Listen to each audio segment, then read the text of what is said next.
It started small. It happened on a Friday afternoon. My 6-year-old daughter Evie, who was in first grade, got a ride after school from the mother of one of her school friends. Since they were passing through anyway, she called me and asked if I could take Evie home with me since they lived nearby. I said yes. Instead of slowing down, she simply pulled the car to the curb to let my daughter out. Evie, who had been waiting impatiently for me, jumped out of the car and ran across the street to our driveway. Just as she had been trained to do, she stepped out from behind the car. She was hit by a driver traveling in the opposite direction. She was so excited she forgot to look both ways. I immediately called 911. Within minutes, both the ambulance and the police arrived. My wife, with whom I had lived for 7 years, was in a nursing home and working her regular shift. Nursing home rules require that all cell phones be locked in a special locker during work hours. On the way to the hospital, I called them to ask them to tell me what was going on with my wife. That's when I learned that due to an unexpected downturn in nursing home operations, all full-time employees had been asked to use some of their accumulated permanent time off to save some from being laid off. Today, my wife decided to use some of her time. A small problem was that when she left for work in the morning, she wore her nurse's uniform. It was a small thing, but it didn't fit. I didn't realize she had the day off. If she was going to use accrued time off, she usually discussed it with me first. I wondered if she had taken some private work elsewhere to help someone in a time of need. The only thing I was sure of was that the receptionist had deliberately fed me bullshit. It was a small thing, but it stuck in my mind. I called her cell phone, but the answering machine picked up. It was weird because since she wasn't working, she usually answered. Something was wrong, but I didn't know what it was. It was just a small thing, but it bothered me. I left a message telling her in detail what was going on. I got the paperwork for my daughter. I still hadn't heard from Emma. The ER doctor sent her for X-rays and an MRI because she still hadn't regained consciousness. They were afraid something might have caused her to slip into a coma. I started to get worried. Finally, about an hour after she usually left work, my wife showed up. As I hugged her, I could smell the odor of fresh soap coming from her body. It was the kind of odor I usually found on her right after a shower. I immediately realized that something was going on, but I didn't know what, but it was just a small thing. The problem was that there were too many of them. Now I knew something was going on, but I didn't know what. I asked Emma if the receptionist had given you my message. She answered as soon as she had the chance. I was busy with a patient who needed to be transferred to St. Francis, and you were here in the southeast. I knew she was lying, but I let it pass.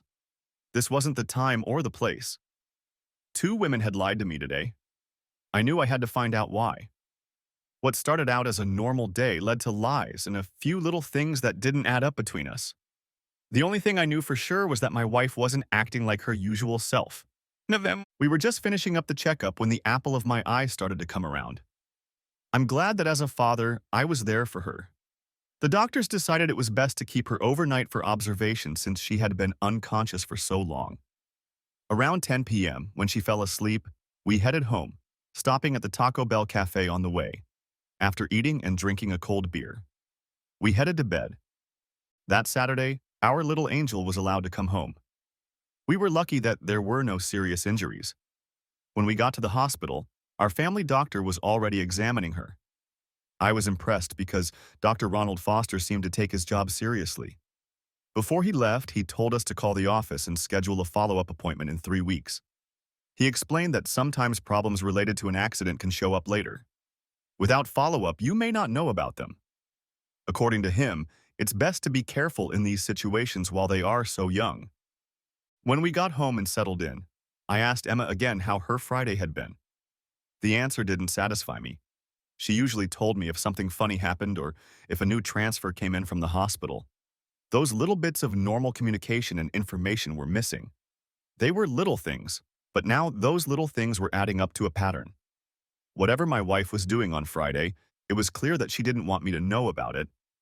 I began to ask myself the question, why? It made me look back and see if I had done something that pissed her off. Emma, if she felt she was being treated unfairly, could hold a grudge for weeks. Emma and I were sweethearts throughout middle school. From the moment I first met her in junior high, no one else existed for me. Although we broke up 3 or 4 times, we always ended up together in the end. Emma had a bad habit. When something caught her attention, she would start looking it up to see what it was that attracted her. It was at times like this that we would break up. I just thought it was part of growing up. I'm sure she'll outgrow this stage. Each of these breakups happened because she was interested in someone or something else. I was a member of the Jackson High School soccer team. She was a cheerleader. We were both very popular students. Everyone thought we should be together, but we broke up in our senior year because I saw that it wasn't going to work out. After graduation, I joined the fire department, advancing my career. She earned her LPN certification and began working toward becoming a registered nurse. It was the fact that I was injured while fighting a fire that caused us to get back together. 6 months later, we were married. Our daughter was 2 years old when Emma became a registered nurse. Emma had shoulder-length black hair, blue eyes, and a very attractive figure. Everyone who knew her loved her for bringing joy to people. What puzzled me was that in our years of marriage, we never had any major conflicts or problems. A few months ago, we thought about expanding our family. On Sunday, we were invited with our daughter to an afternoon barbecue. It was an outdoor party around the pool hosted by one of her coworkers. We prepared by wearing bathing suits under our regular clothes. We were all told to bring something with us. On the way, I stopped at the grocery store to pick up the groceries we had decided to take with us. There was enough smoked meat and buns for about 16 people. These were the top-grade franks that I always boiled before putting on the grill. They were made in a natural casing, and the boiling gave them a richness and bulkiness that was hidden when they were grilled out of the package. Instead of being dry, they became moist when grilled, and you could smell the smoke flavor in every bite. I discovered them quite by accident, and now I only eat them. I called them smoked because that was the flavor that was so strong. It turned out that the way I cooked them made them a hit. I ended up making it so that we always had more meat than bread. That Sunday, no one paid any attention to me as I stood in the kitchen at the stove and cooked the franks in salted water. I watched them until they puffed up, which didn't take long. Once they reached that state, I drained the water and dried them before sending them to the grill. My wife Emma was talking to our host Oliva, standing at the patio door. Oliva was the head of the human resources department where they worked. They were both looking toward the pool where our daughter and her son were playing with a few other people. I didn't pay attention to what they were saying to each other until the very end. What I heard in that moment hurt me deeply. It shook me to the core. It was through their conversation that it became abundantly clear to me what was going on. Dr. Ronald Foster, an insanely popular single physician, used to come in every Friday afternoon to check on his patients and residents, Oliva said. Now he only shows up on Fridays when you have time. It makes some of us wonder if there is something out of the ordinary going on between you two. If so, what should I be aware of? No, not really, my wife replied, while looking more than flushed, as if she really didn't feel like discussing the matter. I knew that this look usually meant she had been caught doing something she didn't want to explain. I now knew of two people whose normal Friday night routine had suddenly changed. I also knew that Emma had a very good reason why she didn't want the truth to come out. She was keeping something very secret, and it wasn't normal for her. We're just professional friends, Emma tried unsuccessfully to explain to Olive. He likes the detailed behavioral reports on his Alzheimer's patient that I send him. He says it makes his medical care easier. Well, that's not what they talk about in the hallways, Olive said. Whatever's going on between you two, it's best to keep quiet about it when you're at work, or the rumors about you two will only get worse. I'll be sure to tell him about it the next time I see him. I have another doctor's appointment scheduled for next week, Emma said. I think I'd better go check on Evie. And I watched Emma walk away to check on our daughter who was in the pool. The words came off my lips. Son of a bitch, she's lying. She doesn't have a doctor's appointment next week. Oliva heard me and turned around, seeing the shock on my face. Her face turned white because she realized, as I did in that moment, that there was definitely something going on here and that I didn't know anything about it until today. You heard us, Damon, didn't you? Olive said. I only nodded my head. You think there's something going on between them, don't you? There have been a few little things over the last few days that just didn't add up. Now that I've seen and heard everything, it's a very different picture. It was clear from the look on her face that she was hiding something she didn't want anyone to know about. It made me see things differently. Can you please tell me how long Emma has been taking every other Friday off? I asked. For the last 3 months. She suggested this arrangement herself since she works a lot of extra hours. According to her, most of her overtime goes to extra taxes. She takes the day off to cut down on overtime hours and keep her regular day off for family matters. Oliva explained. We in HR like it because in the long run it saves the corporation money and the part-timer gets more hours. Another question. How close are Emma and the receptionist who answers the phone? Best friends. Why? Oliva replied. When I called because of Evie's accident on Friday, the receptionist told me that Emma had taken a cumulative permanent leave of absence because work was going so slowly that management had asked to move everyone to part-time to prevent part-time employees from being laid off. You've been lied to. We are working at full capacity. We don't have room for others. What are you going to do? Oliva said, pouring me a very strong drink. Emma is definitely hiding something. Her best friend seems to be helping her, and apparently has been doing so for some time now. I really hope what I'm suspecting right now isn't true, I said. Dr. Foster is our family doctor. If what my intuition tells me is true, I'll ruin his career, divorce his wife, and get sole custody of our daughter. Judging by the gossip, you're not the only one who thinks something else is going on, Oliva said. The nurses she works with think they're too friendly with each other for it to be anything more than a professional relationship. They seem to spend too much time in the patient's room when the door to the unit is closed. If I find out anything else, I'll let you know. Please let me know. As a firefighter, we always say that where there's smoke, there's fire. Perhaps this is nothing more than a mutual attraction taken too far. Either way, I'm going to find out, I said, wiping the smoke away. Nice try, but I don't think it'll work, Oliva said. When our intuition tells us something, it usually turns out to be right. At that moment, I began to believe that I was observing the same pattern of behavior in Emma as I had in high school. If this was true, it meant only one thing. Emma's eyes had found someone else. Dr. Ronald Foster joined our partnership group a little over 3 years ago to take the place of our former physician's family physician. He had had a rough time at the local hospital due to his age, and the partners in the group he was a part of had actually forced him to retire.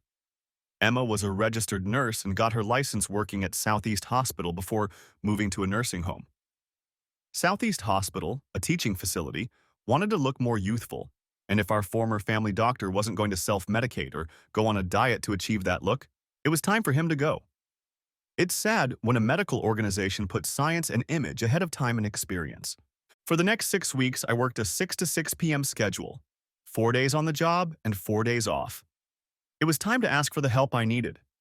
If anything, my work schedule gave them the perfect opportunity to do whatever they wanted without being caught. My loving wife was causing so much doubt with her behavior that I decided to take a step I thought I would never have to take.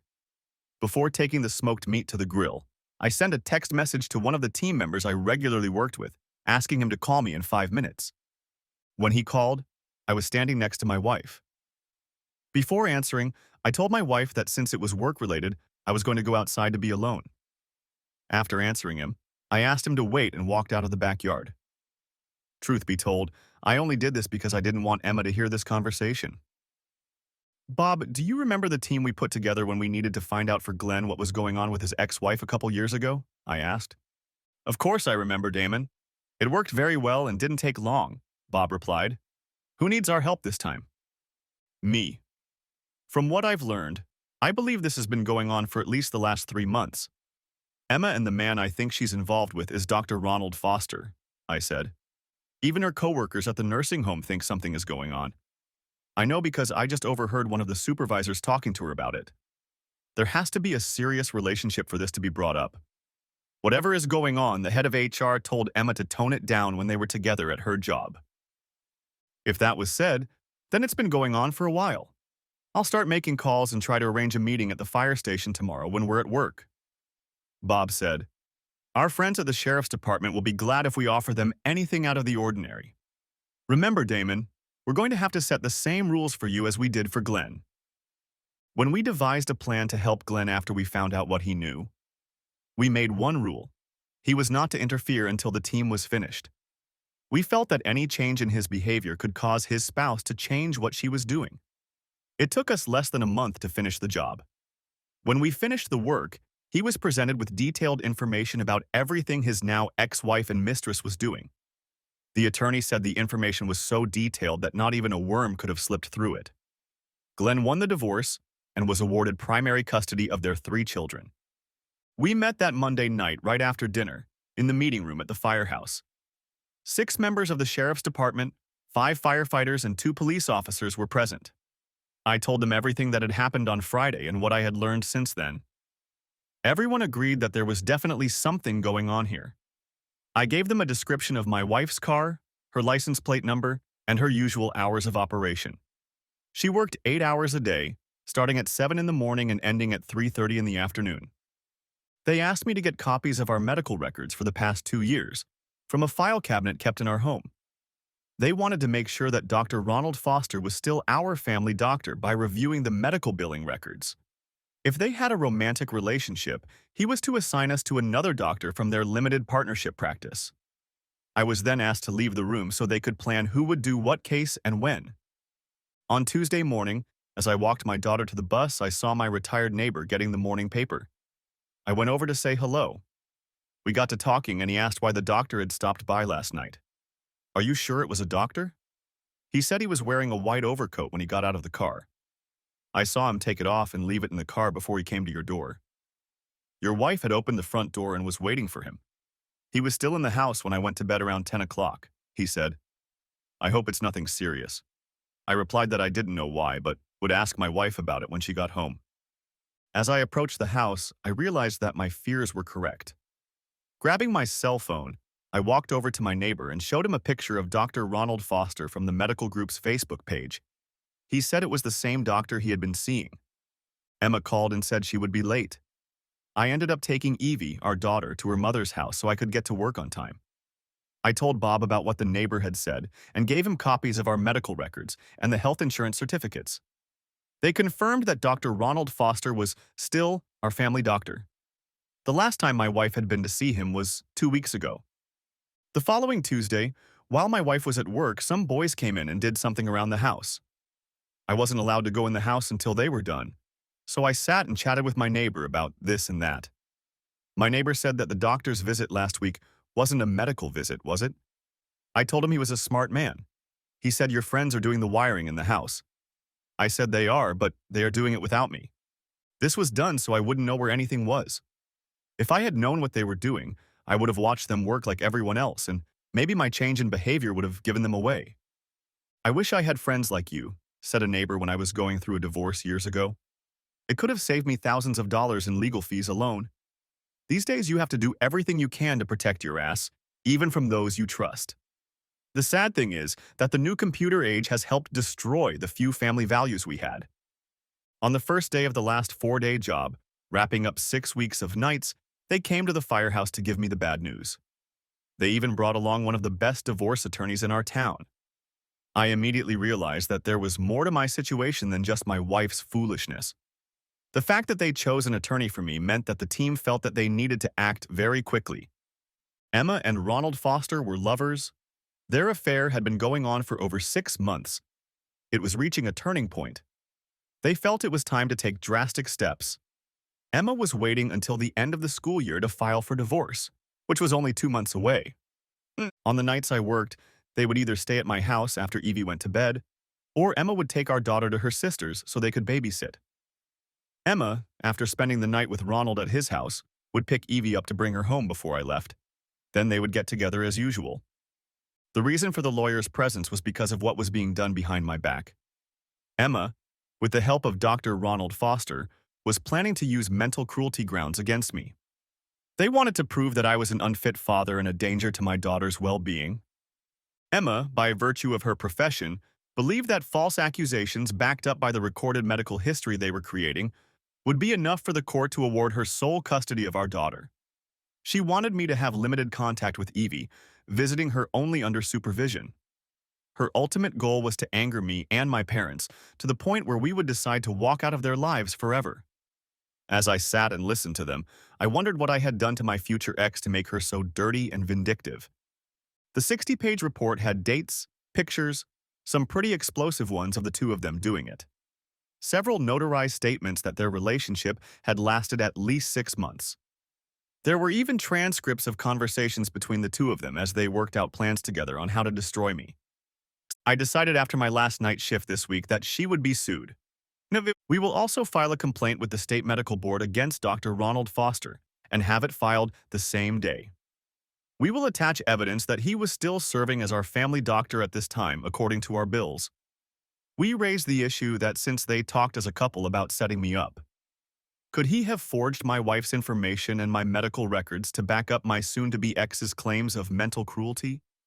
A copy of the divorce petition would be given to the local child services office explaining that I was taking my daughter out of town so they could investigate me and my wife without my intervention. The letter explained that we were doing this as a preventative measure. And I was supposed to go on a 3-week vacation as soon as my work shift ended this week. They suggested I take my daughter out of town. The vacation had already been approved. One of the firefighters on our crew was one of the department heads. In their presence, I called my retired parents and offered to use my dad's van and go on a 3-week vacation the day my last shift ended. I told them I needed them to do it, and I would pay the expenses. They agreed, but wanted to know why we had to do it in a hurry. I told them I would explain it to them when we hit the road. My newly hired attorney was shocked when I offered to sign over parental rights to my parents until the divorce was finalized. He said it was a brilliant move under the circumstances. If Emma has already filed a complaint with Child Services, it shows that you are looking out for the needs of the child first. If we don't clear my name, it will show all concerned, even the legal ones, that I'm protecting my daughter and putting her needs first. I will prepare the papers, he said, but be sure to have them notarized within 24 hours after we hand them over to your wife. I had just finished my last evening shift and returned home in time to see my wife off to work. As usual, on her way out the door, she kissed me on the cheek. As soon as she pulled out of the driveway, I made a quick phone call. Evie and I began packing clothes for the unexpected trip. One of the representatives from the sheriff's department, at my request, informed the principal of the school what was going on and why I had to pick up our 6-year-old daughter from school. At 8 a.m., my parents drove up in their car. We loaded and packed our belongings into the van and then hit the road, and by 9 we were on the road. Out of respect, I called Oliva to let her know what was going on. She told me that while the two of them were in the nursing home, after talking to Emma, everything was strictly professional. The rumors began to subside. I explained that I now had proof that their affair had lasted at least 6 months. As a result, I would have to serve her tonight while she was at work. Oliva said she would be a witness and let me know how it went. I then joined my daughter in my parents' huge van. As we drove out of town, I handed my mother a legal envelope with all the details. Asked her to read the whole thing. My father asked what was going on. I recently found out that Emma was planning to divorce me at the end of the school year, I explained. What Mom is reading is what we found out and were able to prove. Her lover is our family doctor, and they were going to make me look really bad. If they hadn't been caught, they would have set it up so that by the time we got through the court system, I'd never be able to see Evie again. So we're leaving town because it's going to get very explosive for a few people in the next few days, my father said, and it's best if you and our granddaughter aren't around. Let's do this. Emma will be taken care of while she's at work today. This morning, the State Medical Board received a formal complaint about Dr. Ronald's relationship with one of his patients. The woman is my wife. I'm filing a charge for a possible ethics violation. This is going to be a very rough picture. Children's Services gets its own notice of everything that goes on, along with what the moms read. Say, he will lose his license to practice for at least a year or more if he is found guilty. His behavior will bring all the doctors in his group under scrutiny if your allegation is true, said Dad. Oh my God, said Mom. They let my granddaughter witness them doing this. I'm going to kill that bitch myself. That doctor can kiss his ass goodbye. He's permanently disbarred. The partnership he's in will be scrutinized with extreme scrutiny by all government agencies, my father said. There are a couple of idiots who hung themselves. Emma will be lucky to get supervised visits. Damon Lay, you and Evie will move in with us when we get back, my mom said. If Emma comes to my house when your father and you aren't home, I'll open the door with a loaded double-barreled shotgun. No more school bus. I will drive Evie to school and pick her up every day. God, I loved my mom. She loved her only granddaughter more than anything. My mom took great care of her family. When she was growing up, many times she fought back against those who she thought wanted to hurt her family. My dad would drive the car until we needed gas. That meant the gasoline level was down to half. I used my credit card to get gas and then got behind the wheel. This gave my dad a chance to read everything for himself. He couldn't believe how detailed everything was. I ended up having to tell him about the group we had formed in city service. I told him this was the second divorce we were working on to protect one of our own. Around 3 o'clock, we stopped at a trailer park for a night my mom had booked. She had set aside these 3 weeks to pamper her granddaughter. After we parked and hooked up to electricity, I took Evie and went for a swim in their pond. We were just coming back when my cell phone rang. It was Oliva. "Hi, Oliva," said I. "I hope your day went well." "Damon, we haven't had such an exciting day in months." Oliva replied, "Thanks to you. We received word this afternoon that Dr. Ronald Foster has been suspended from professional practice until the state medical board completes its investigation." "They're acting so fast, I'm amazed," I said honestly. "I figured they'd at least call him in for an interview first." "They only suspend if there's a serious complaint that's already partially proven," Oliva explained. "It also means that they consider the situation very serious. That means it will be about 3 months before we know the outcome." "Well, I sent them all the information that was listed on my divorce petition," I explained. "At 3 in the afternoon, your soon-to-be ex got a summons, right during his shift. I alerted security to expect him and contacted me before letting him in. When he arrived, I escorted him to the department where Emma worked. The young man asked her if you were Emma Lee, and when she said yes, he said, 'Congratulations, you have been served.'" Oliva said, "When she opened the envelope, the first thing we all saw was a picture of Ronald making love to Evie. Oh no, she screamed until she passed out. Hell, my lawyer let her see it first," I said with a laugh. "That's a credit to her." "Did the state get a copy of that picture?" Olive asked. "Probably the same way if I know my lawyer," I answered honestly. "Then the state really had no choice. Dr. Ronald Foster was having an affair with a patient," said Olive. "I didn't believe you could do it. We have a pool in our office now to see how long it will take for him to lose his license." "My father thinks he's lost it forever as far as our state is concerned," I said. "Emma and Ronald, we found out, created a false medical history that I had mentally abused her so she could get sole custody. If that can be proven, criminal charges will likely be filed. It's horrible, but her problems are compounded by the fact that now everyone knows she let her daughter see what she was doing to Ronald," Oliva said. "The rumor mill here now runs like a rabbit. Some staff members refuse to work with her. I'm working on reorganizing the schedule right now. They say they've lost all ability to trust her." When she came to, I informed her that the state had informed us that Dr. Ronald Foster had been suspended by the medical board pending an investigation. When she left at 3:30, she wasn't happy. "Wait until she finds out Evie and I are out of town.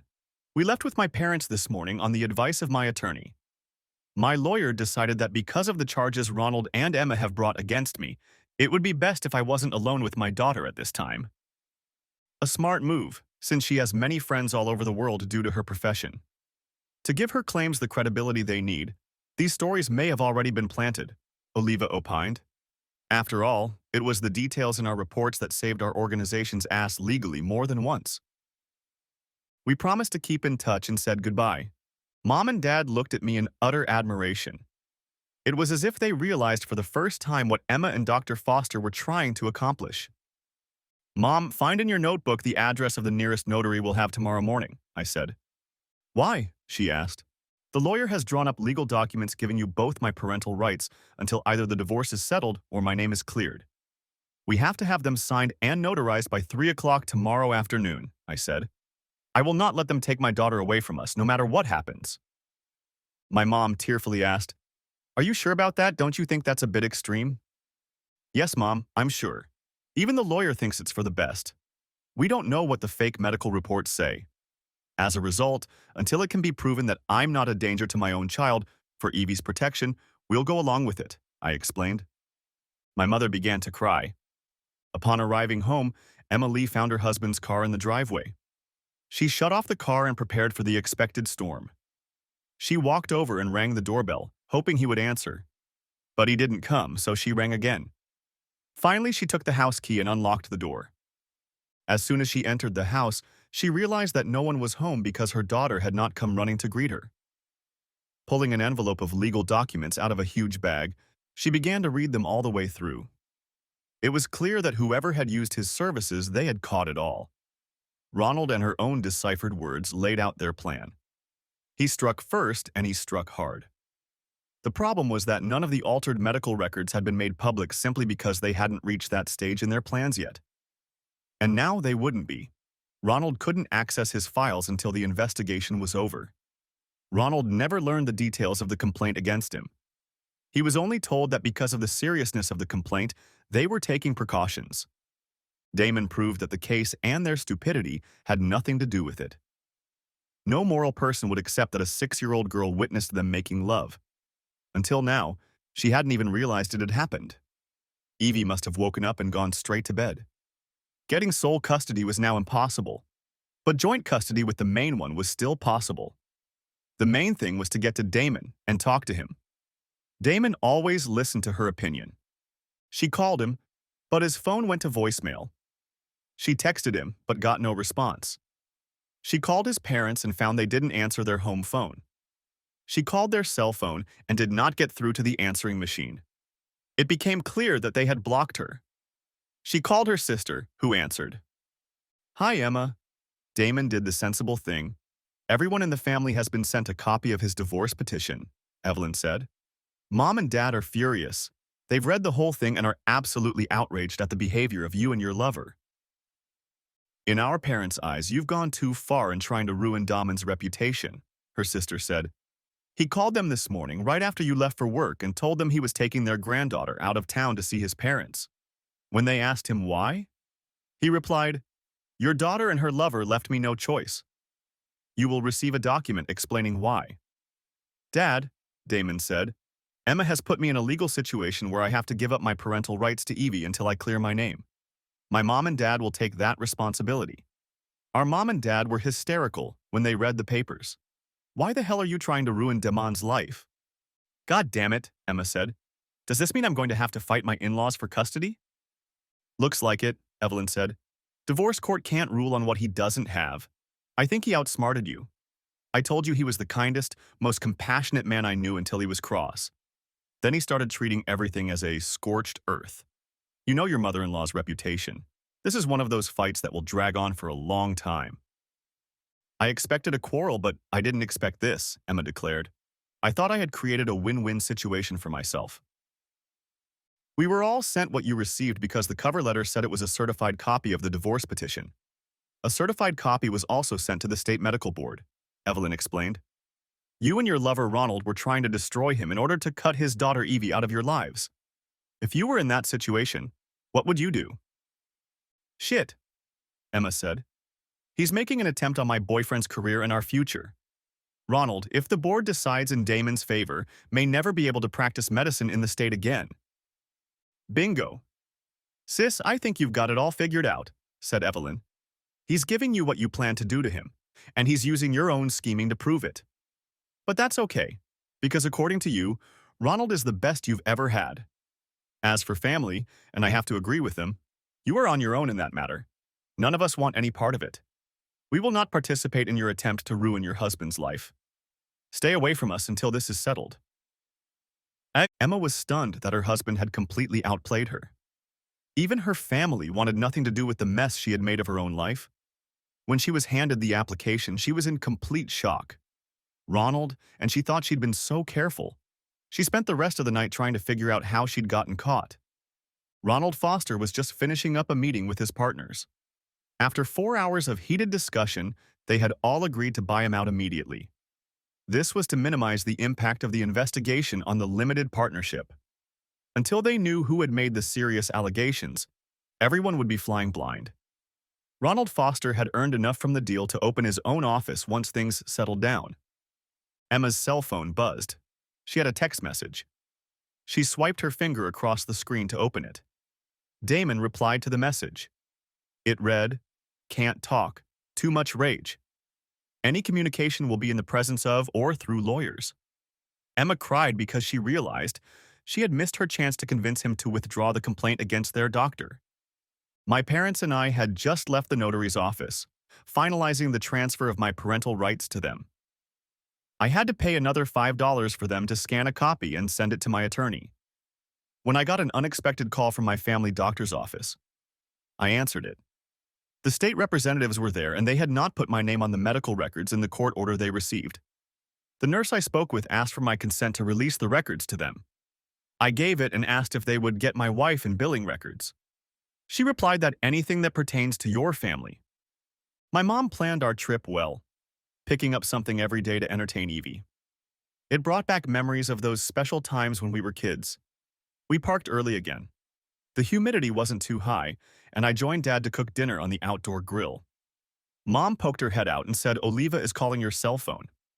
I walked over and took the phone from her hands. "Hi, Oliva," said I. "I'm a little surprised to hear from you so soon." "Thanks to you, we had another interesting day," Oliva said with a slight chuckle in her voice. "Emma spent about an hour this afternoon interviewing with the state representatives. They utilized the services of our in-house notary to record, witness, and certify her testimony." "That's really interesting," I said. "Anything else I should know about?"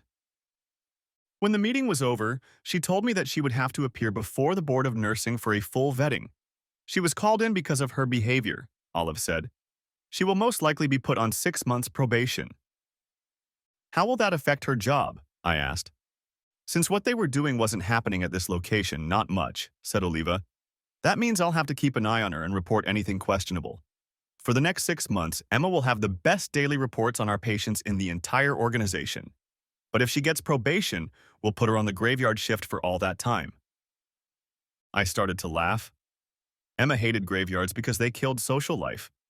I explained that my parents and I were trying to make this time special for Evie. We talked for a few minutes, and I promised to take her out to dinner when I got back.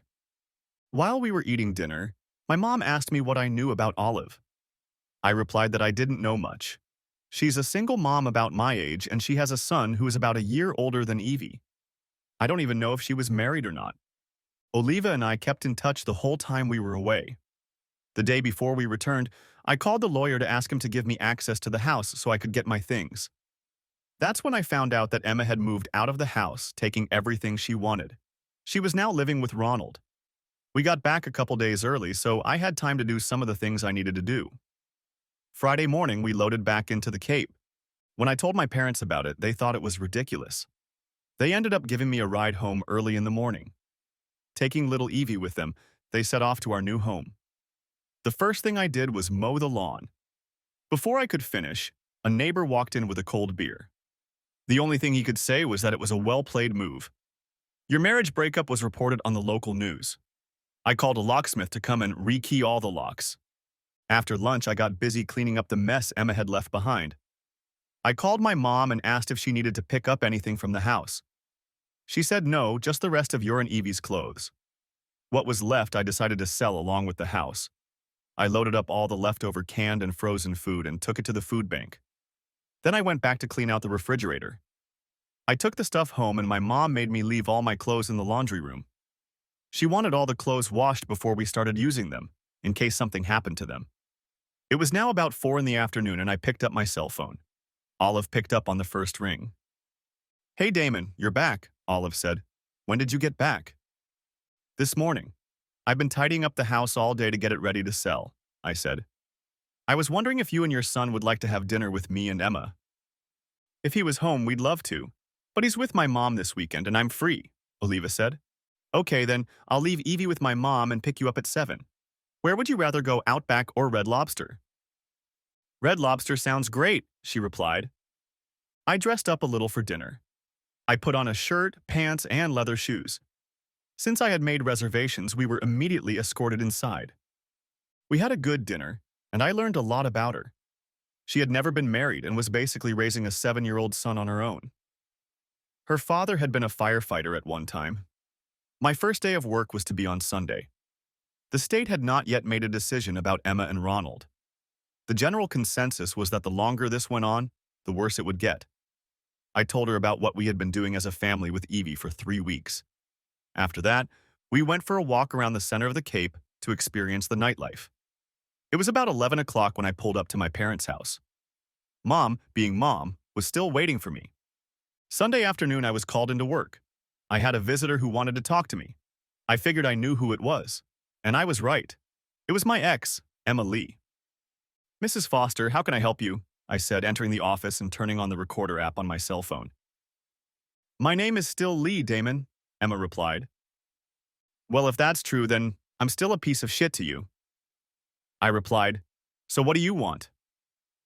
Damon, that's not true, Emma said, trying to defuse the situation. I'm sorry, but that's not what your behavior says, is it? I replied. The first thing you did was move into another apartment as soon as Evie and I went on vacation. Witnesses say you moved in the next day. So much for guilt or remorse. I want to see Evie, Emma said.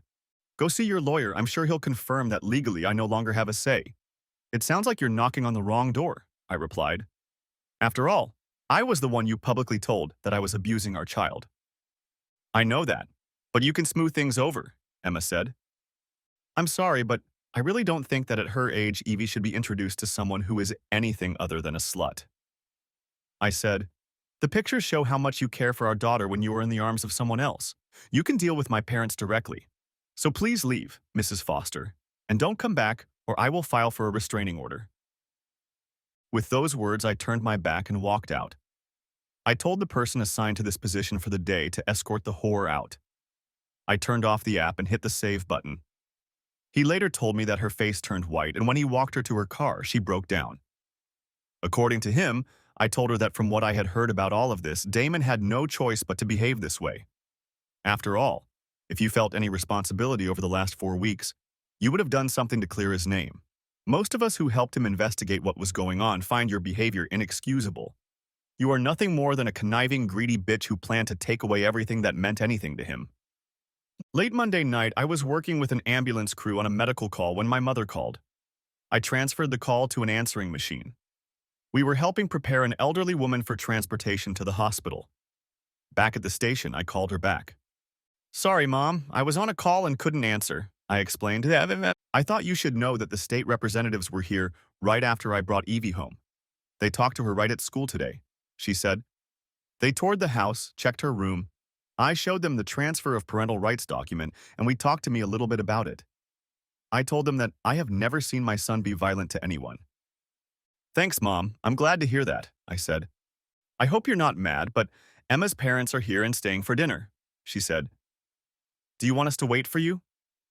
That's okay, Mom. Please tell them I said hi, and tell them I'll be there as soon as I can, I replied. Tell them they can take Evie whenever they want as long as Emma isn't present. Explain that this will be the case until the court settles things. I ended up staying late because one of the men working the evening shift was able to get in before 8, and I stayed to make sure I wasn't understaffed. I told him he could compensate me for those hours later. I texted my mother not to wait and explained why. I was just getting into my Ford Escape and heading home when I got a call from Emma's father.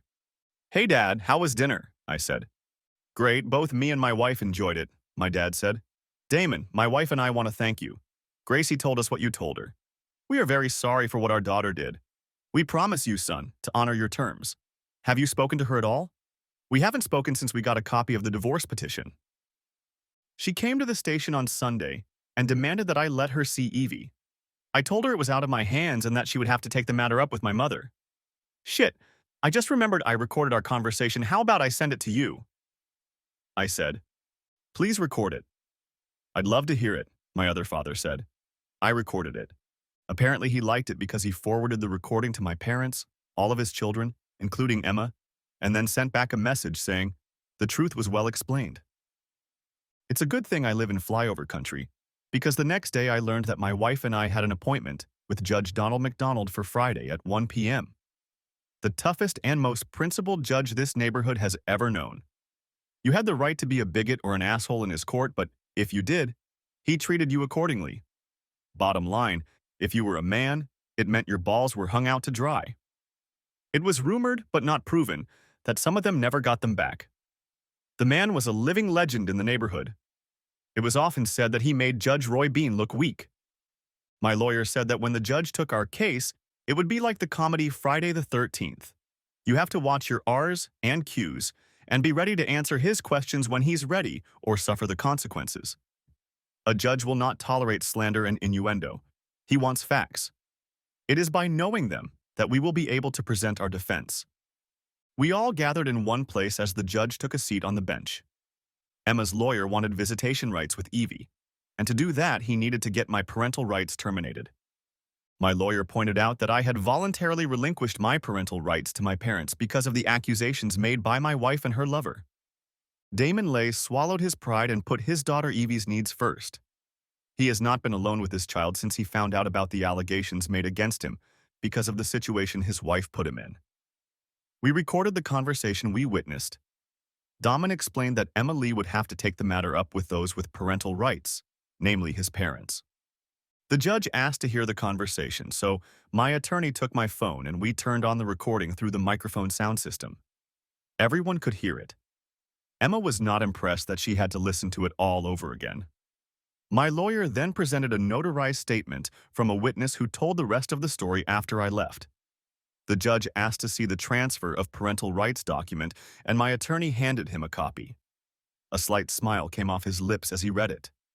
Turning to my wife's attorney, he pronounced, "Is it true that it was because his ex-wife accused him of mental cruelty that he did what he felt he had to do?" My wife's attorney replied, "Yes, but she was under a lot of emotional pressure at the time. Now that she is out of the relationship, she has regained her equilibrium." "Is the case being investigated as it was explained to me?" "Yes, the case is being investigated, but there is no decision or ruling yet," my wife's lawyer said. I'm going to read what the termination of parental rights document says. The judge said, "I voluntarily relinquish my parental rights until the issues regarding my parenting skills are resolved by the state agencies that are investigating or until the court rules after receiving evidence that I am not an abuser." There are 2 agencies currently investigating, correct? There are 3. The State Medical Board, Children's Services, and the State Nursing Board, my attorney explained. Brilliant. It's just one big mess. How long have these investigations been going on? Judge McDonald asked.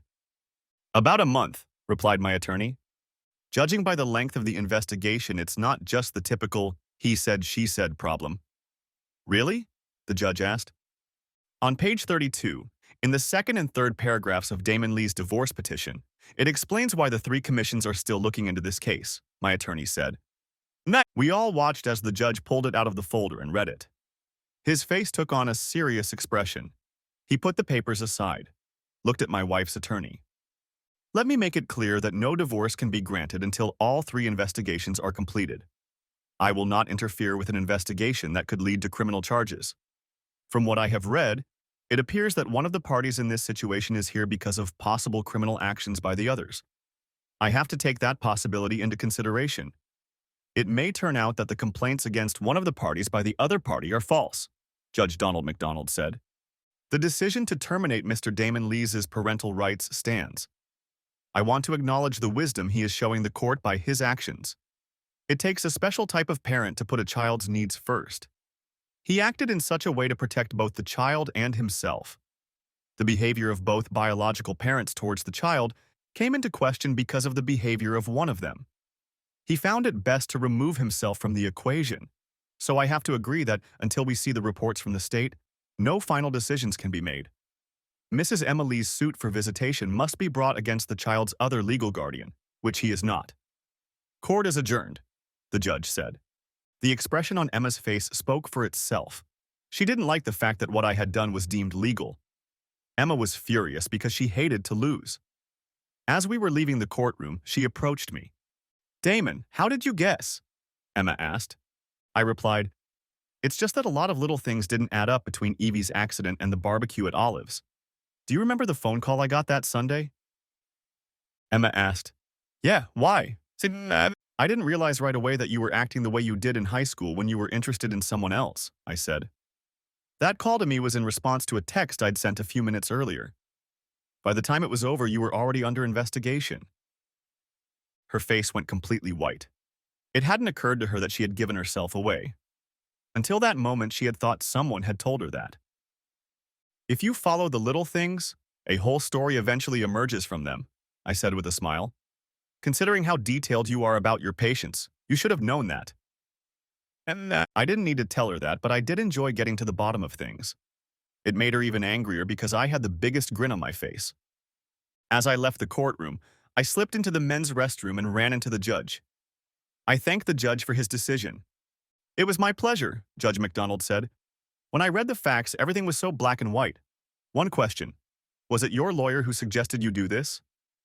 No, it was me, I said. Knowing my wife, I realized she would do or say anything to make my situation worse. I could see that I had driven myself into limits that she felt she could control. A friend told me that because of her profession, she knew many influential people who could affect the outcome of the situation. I did it to remove myself from that state in the only way available to me. Had you not done so, she would have not only gotten not only visitation rights but also custody rights, given the seriousness of the allegations against you, said the judge frankly. Your preemptive strike put an end to all of this. I hope your name is cleared soon. So do I. On Saturday night, there was a back-to-the-60s style dance in one of the fairgrounds buildings on the fairgrounds. I had a couple tickets. I called Olive and asked if she wanted to go. She said she'd love to, but she was having dinner with her parents first. Would you and Evie like to go? I said yes. It was interesting. It had been a long time since I had enjoyed my overprotective father. Evie and Olive's son Terry got on very well. Olive's father seemed a bit of a bore to her. I think she noticed that because I heard her tell her father to back off. I know Damon is a good, honest man, Olive said. How the hell would you know what kind of man he is? He growled back. His ex-wife accused him of all those things everyone whispers about behind his back. Dad, Olive said, he works at the number 3 precinct. He thought for a second, then smiled and said, Oh shit, why didn't you tell me about that? He modestly held out his hand and said that firefighters need a certain type of person to work as a firefighter. Now I know that everything they tell you about you is bullshit. You're always welcome here. They offered to keep Evie overnight, but I explained that she had to spend the rest of the weekend at a relative's house. So I had to explain the whole situation. The dance went well. There is nothing more enjoyable than dancing to old songs like Twist and Shout, all the Beach Boys songs and early rock and roll. Some of the doo-wop band songs were her favorites because her mom used to play them when she was growing up. I walked her to the door. When we said goodnight to each other, she leaned over and kissed me. Damon, I know it's too early, but I was wondering when you'd be ready. She said this before saying goodnight to me. It was a little over 2 in the morning when I walked into my parents' house. My mom was waiting for me again. We talked about the night before and how much I enjoyed it before I went to bed. The lawyers were in the process of dividing up the property, and we put the house up for sale. It was slow going. It had been 3 months since the breakup, and finally there was a breakthrough. The state medical board found Dr. Ronald Foster guilty of several ethical violations. Chief among them was altering medical records for personal gain. His attempt to ruin a man's life to take his wife was taken very seriously. His license to practice medicine in the state was permanently taken away from him. Oliva called after hearing the news and woke me from my sleep. I went back into the night and slept for about 2 hours. As a result, I was over the moon and too excited to go back to sleep. My mom was thrilled to death when I broke the news to her and my dad. When I came out to them dressed, my mom asked what was wrong. I replied that I was going to see if the woman who had been standing next to me for the past few months wanted to go to lunch. Mom smiled and replied that it wasn't time for us to go out with Olive yet. It was about 12 when I walked into the Chateau nursing home in Cape. I was dressed semi-formally. The first person I saw was the receptionist who had lied to me months ago. Her face turned white as I approached the counter at the main entrance. Could you please contact Oliva Jones and let her know that there is a gentleman here who would like to know if it would be okay to have lunch with him? I asked. I watched as she picked up the phone and dialed Oliva's number. A few minutes later, Oliva appeared with a huge smile. After greeting her, I pulled her to me and kissed her forehead. Then, hand in hand, we walked outside. We went to Logan's Roadhouse restaurant for lunch. You know we're the center of attention for all the gossip columnists now, Oliva said. Emma already found out about it from the gossip queen, the receptionist. That's her problem now that I've been vindicated. I'm not going to look back, I replied.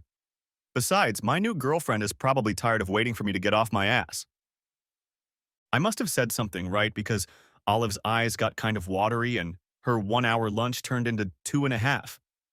I found out later that after I drove Olive back, the receptionist informed Emma how happy and in love we both looked.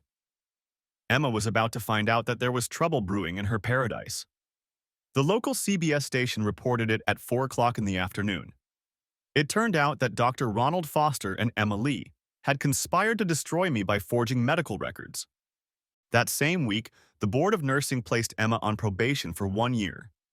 Oliva transferred Emma to the cemeteries, as she should have.